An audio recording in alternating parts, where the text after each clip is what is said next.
Welcome to the Hero's Journey podcast. We're on episode number 38. Come on in, join me. It's going to be fun. It's going to be a wild ride. My name is Nick. I'm your host, ever gracious for people who join and watch. I love it when people comment, like, subscribe, all that fun stuff. It's great. It's great. I want to have good interactive community going on. So let's see what 10 books I've been reading this week. So, first up, we have Marvel Mystery Comics number 57. Busy cover, lots going on here. You got the big red star, so we're going to start off with the big book of the week. First book of the 10 is the big book. Look at this cover. You got an Alex Schomburg cover. You got Bondage, Red Dress to Stress. So you got, our two flaming guys here, Human Torch and Toro, obviously busting through a wall because Schomburg cover loves to make them bust through stuff. You have shots being fired, but a little morbidly, you also have some severed heads in some sort of display case in the background there. So that's pretty interesting. Definitely gives this cover more of a horror vibe. Maybe that's why it jumps it up to the book of the week. A lot of elements going on here. A lot of things going on that make this the big book of the week. So this is Marvel Mystery Comics number 57. It's from Timely, July 1944. You got the Human Torch and Toro. They round up a group of Nazi saboteurs who destroy trains to cause the deaths of innocent people. Following that, Submariner discovers that the Nazis have figured out a way to flash freeze the English Channel so they can invade England from Nazi-occupied France by land. And then Miss America catches a crook out for revenge against his brother after coming back from the dead, following a shootout with the police. So pretending he was dead, came back, get revenge, the whole thing. The Patriot trails some kidnappers to a hideout where he finds them torturing an American counterspy for information. The Angel tracks down the murderer out for revenge for being put away for embezzlement. That's it. It's got some stories, got some characters. Miss America's big characters, Submariner, Human Torch, Toro, big characters, all, I guess, lend to this book getting a nice decent value being the book of the week. The Patriot, I feel we'll see the Patriot kind of on and off for the next little while. Angel, I believe, disappears after a while, unfortunately. Seems like they could have done more with him. And we have a recent CGC 6.5 sale from March of 2021 for $1,680. It's a nice high sale for Schomburg cover with all that stuff going on. Next up, Master Comics number 52. This is from Fawcett, July 1944. Another war-saving stamp on the cover. So I say another one because last week in the last comics I was reading, Captain Marvel Adventures, Captain Marvel Jr.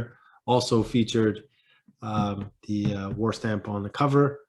So they're clearly promoting these things that month. Good times all around. Radar. Now it was interesting here to say Radar because Radar was the first story in the book, so we got kind of top billing. Radar heads to Switzerland to investigate the rumors of a new Axis headquarters in the Alps. It is meant to be used as a place to lay low after the Axis lose the war. So what's interesting is in like World War II in July 1944 here, that's the cover date, but these were published a couple months beforehand.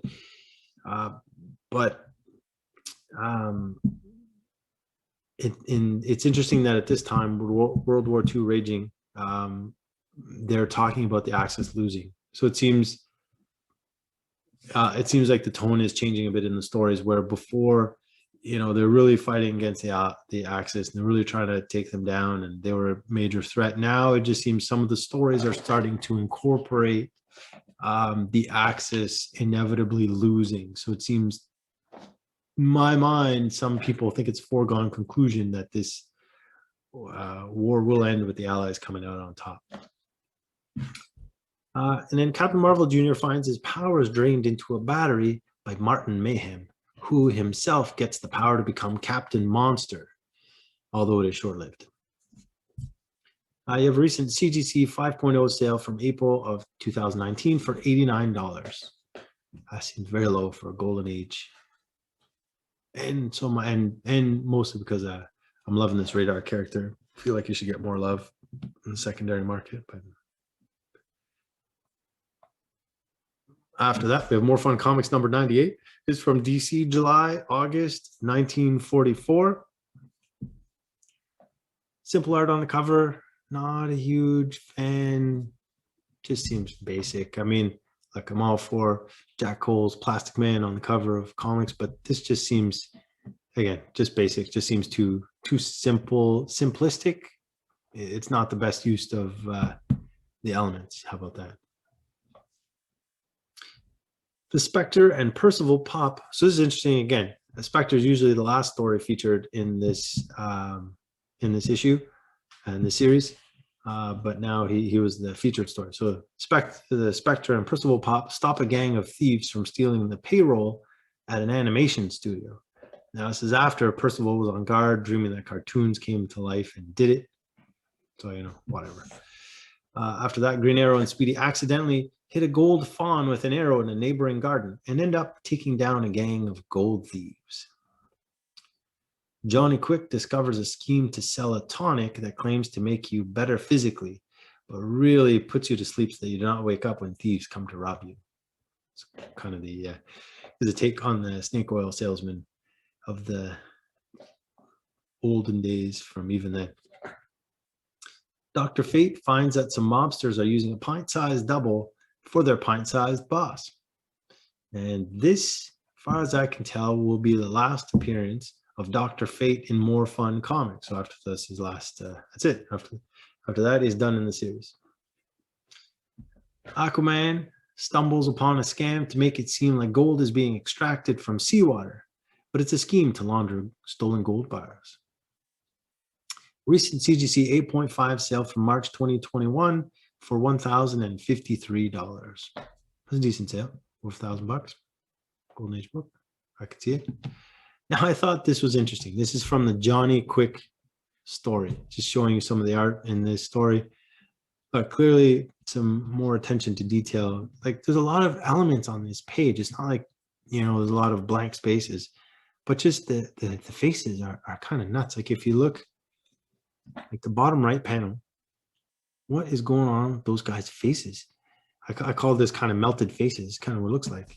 And even the in the middle panels on the right, middle, very basic faces. Johnny Quick's face looks like it's melting. The guy on the right, it's just a bunch of lines on his face. Just, again, kind of melty. I don't know what's going on this page. This is just very brutal art. Not a fan. Can do better. Come on, smart up. Okay. After that, Police Comics number 32, quality, July 1944. This is it. This is a simple cover, but it's a fun cover, and it really nails it on the head. It just goes to show you can put a lot of detail on the cover. You can put a little detail on the cover, and it's really how you use the elements. That's what makes the difference. Jack Cole nails it on every cover I've seen so far. Plastic Man and Woozy Winks take a vacation after offloading. Plastic Man and Woozy Winks take a vacation after overloading the jail cells with criminals. And while in Mexico, they capture the heads of 4 of the gangs that they had put away and met those guys on vacation. Human Bomb and Houston Throckmorton are in oil country taking a sample when they stumble upon a scheme by a landowner to drive up oil prices. For this book, you have a recent the most recent CGC sale I could find was a 9.6 from November 2018. That was for $1,320. They only have 7 on this, on the CGC census. I would say today that 9.6 would be worth a good deal more based on the market trends. But yeah, that's there's only 7 on census, so this book probably commands a decent figure if it ever comes to auction. So just to contrast, the last page I showed from More Fun Comics, I love this art. I mean, maybe I'm biased. I don't know. I love that Jack Cole stuff, but it just looks like Yes, the art is simple. You don't have a lot of a background, but it's the use of the elements that's important. There's action, there's good flow, and really, you know, you don't have melted faces. The faces, the expressions, they look like they are intentional. So I'm a fan. Like I said, you don't have to put in a lot of detail and impress me. Just put in effort. It's like I tell my kids. Next up, Sensation Comics number 31. This is from DC, July 1944. Another Harry G. Peter cover. I like the line work. Not a big fan of the story and the subject on the cover. The whole thing's kind of a goofy thing. Wonder Woman heads to Grow Down Land to teach some negligent parents to realize how important their children are. Like, okay, so she makes parents realize how important their kids are. Okay, sure. Mr. Terrific is temporarily blinded by a gangster, and Mr. Terrific still catches him with the use of his 4 other senses. Is there anything that guy can't do? I mean, really. Wildcat accompanies Stretch Skinner to his hometown, where old rivalries flare, and the team have to take down some diamond smugglers. So you have a recent CGC 7.0 sale from February of 2021 for $950. Pretty decent sale for this book. To be honest, the guts and the cover don't really do it for me, so you pay almost $1,000 for a 7.0. That's on you. Following that, we have Star Spangled Comics number 34. This is July 1944 issue. It's an okay cover. It interests me enough to make me want to look at it. How about that? So the Guardian suspects something is up when the Newsboy Legion become the executives at an insurance company. And it turns out they're only shareholders and cannot be held accountable. They are the only shareholders and cannot be held accountable for the company's misdeeds since they are underage. So, you know, a bunch of crooks decided to put the kids in charge so that they take the fall when something goes wrong. They're the only shareholders, but no, they can't be accountable for their actions. So,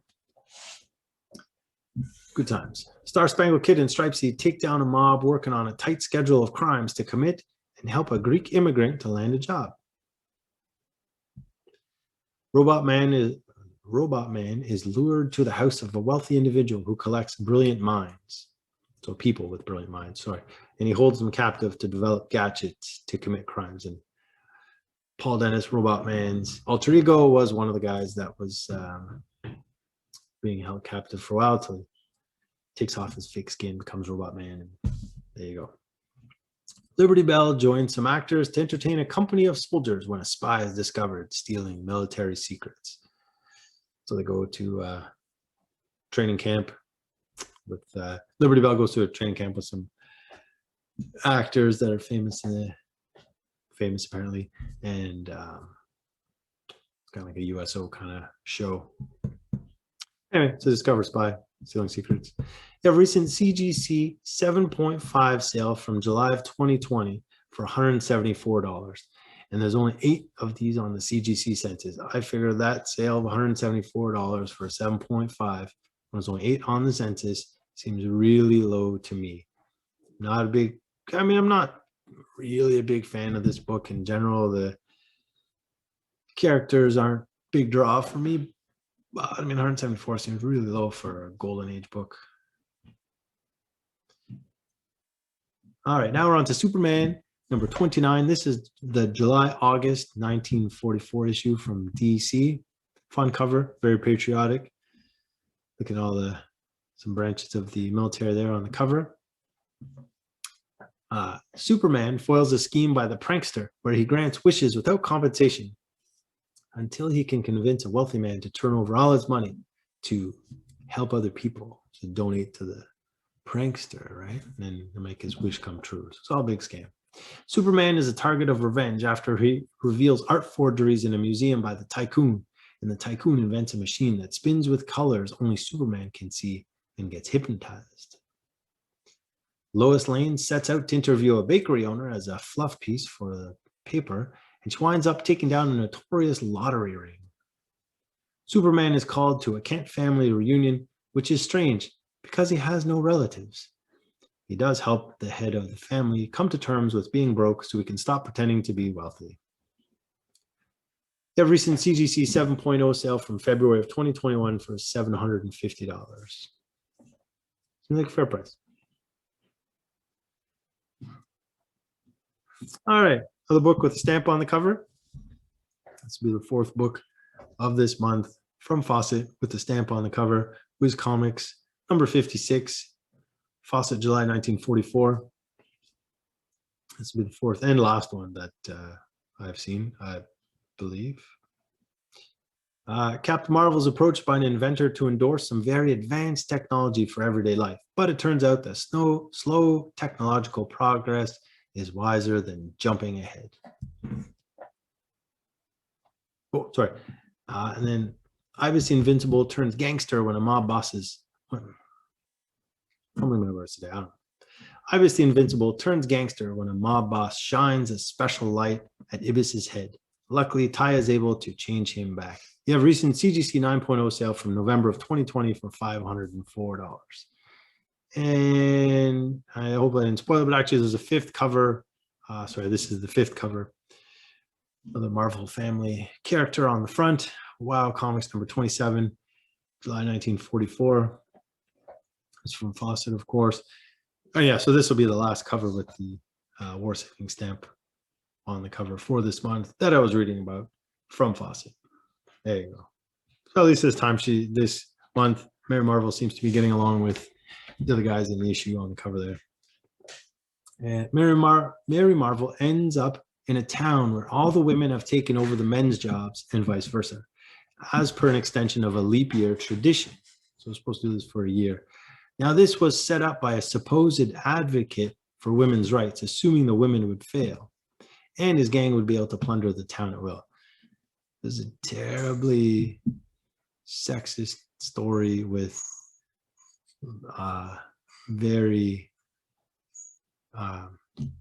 has the gender stereotypes for the time, very entrenched in that story. I get it. It was, 70-something years ago. It's great. You can get away with that stuff. It just didn't even read right when I was reading. The recent CGC 6.0 sale from November of 2020 for $336. I only have 9 of these on the CGC census, so a little more of a rare book. Look, again, I'm not judging the story. I get that's what they wrote about at the time, but just looking at it from my lens here, 2021 certainly doesn't seem right to me. All right, so now that was the last issue from July 1944. We are now moving on to August 1944. So Action Comics. Action Comics number 75. This is the August 1944 issue from DC. This is the first 52-page issue, and this is down from 60 pages. Superman tries to keep up when Johnny Aesop starts making up new fables for his crime wave.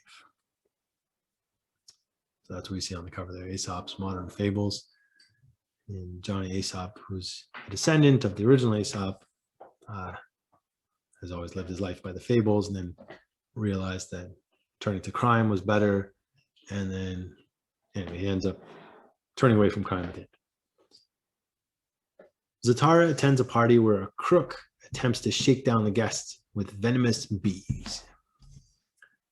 For this issue, you have a recent CGC 6.0 sale from March of 2021 for $433. Seems like a decent price. Thick book, still 52 pages, even though it's down from 60. Now, in this issue, I thought it was pretty interesting. This was just inside the front cover, or the first page. It says, look for the DC symbol. So yeah, what's going on here, it just says they look for the DC symbol, and this is certainly goes with the marks they're putting on the pages where it said DC on a lot of the pages, even inside the issues. They're really trying to push the brand, which is great. Good way to go about it, because there's certainly a lot of publishers at this time, and you can certainly get lost in a shovel. So if you're looking for the DC symbol, helps reinforce the brand. Now it says here that it appears on the cover of 21 of the very best comics published. So it looks like they have 21 series going on at this time. And it does say it ranges from action-packed to laugh-loaded humor. So you got a lot of funny stuff, superheroes, all sorts of things to entertain you. So that's it. That's 10 books. 10 books. We're looking at the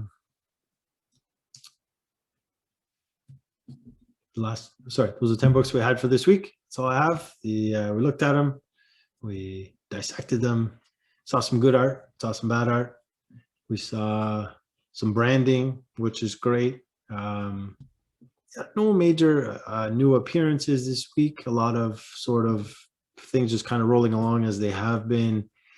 One comic got a page reduction, but yeah, so a lot of kind of status quo for this episode.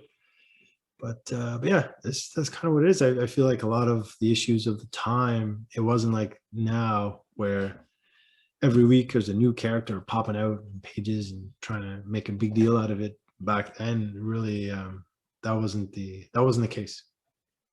You used your existing characters, and you brought back some old favorites every once in a while, and made a story out of that. All right, thanks for joining us. We'll see you next time. Take care.